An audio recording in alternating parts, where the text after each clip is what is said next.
Jay, you're back on the show. Connor McDavid is back in the lineup. How about that? Leave it to Connor McDavid to come back in like 7 days on a 2 to 3 week prognosis. 9 days. Whatever. Was it 9 days?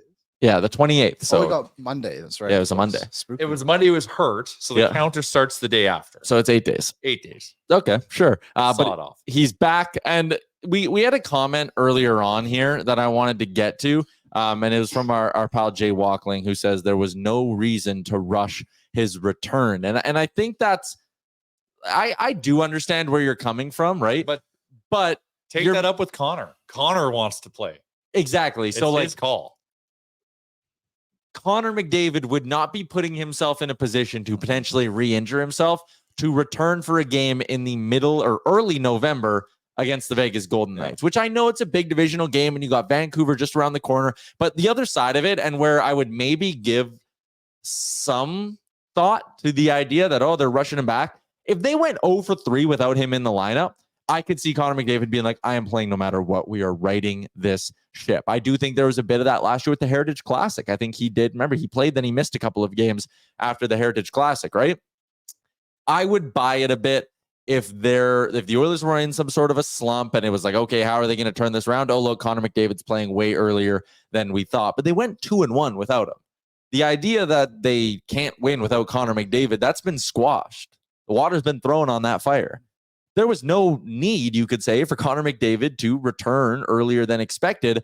The only reason for him to return is if he's actually 100% healthy, which, again, if you saw the videos of him ripping around on the ice at Rogers Place, he's fine. He's back. He was skating like the next day. Like all the signals were telling you he's going to be back earlier. Yeah.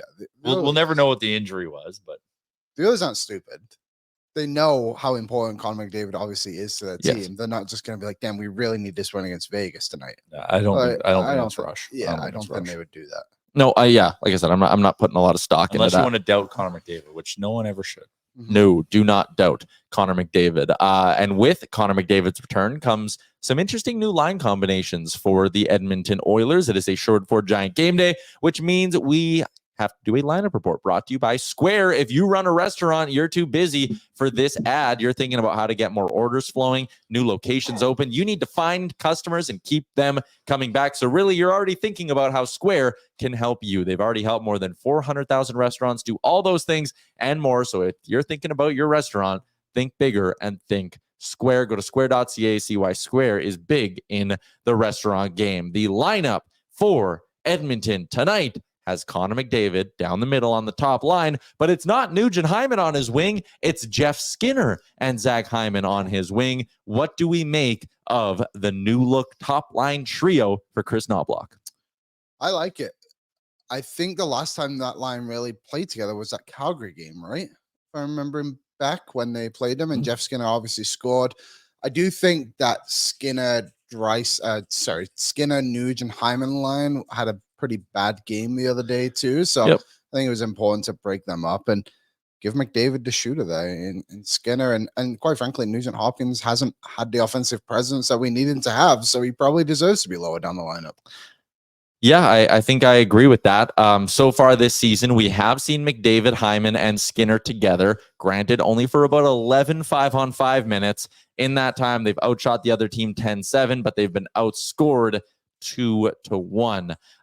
So again, really, really short sample size here. The sample size of McDavid and Hyman, just those two, I mean, that's great. Shot attempts when they've been on the ice together in 116 minutes, it's 167 to 98. That is very, very good. They're basically doubling up the shot attempts for the team they're facing. So I like this top line. No one's been shooting the puck more than Jeff Skinner on this Oilers roster this year. And again, I think him playing with Zach Hyman, I think it brings out the best in Jeff Skinner. Yeah, he's shown he's got a good nose for the net. He's played hungry, and we know what he can do when the puck's on a stick. He's a playmaker. He's a shooter. Yeah. We know 97 is an amazing distributor.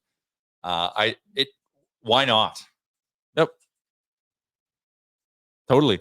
Second line, put Colson, Draisaitl, Arvidsson. You had nothing else to add there, right? Well, why not do it? I think that's even sometimes you gotta let silence hit. That's probably what Chris Knobloch even said. He was probably like, why not? Another thing too, they probably saw Skinner and Hyman playing together and were like, that's such a pretty good wing duo. Just put McDavid in there. What's up, Nation citizens? If you like that video, then you need to be subscribed to the Oilers Nation YouTube. Podcasts, live shows, exclusive interviews, and analysis. Everything you need from your favorite voices at Oilers Nation. And you don't want to miss any of it, so hammer that subscribe button.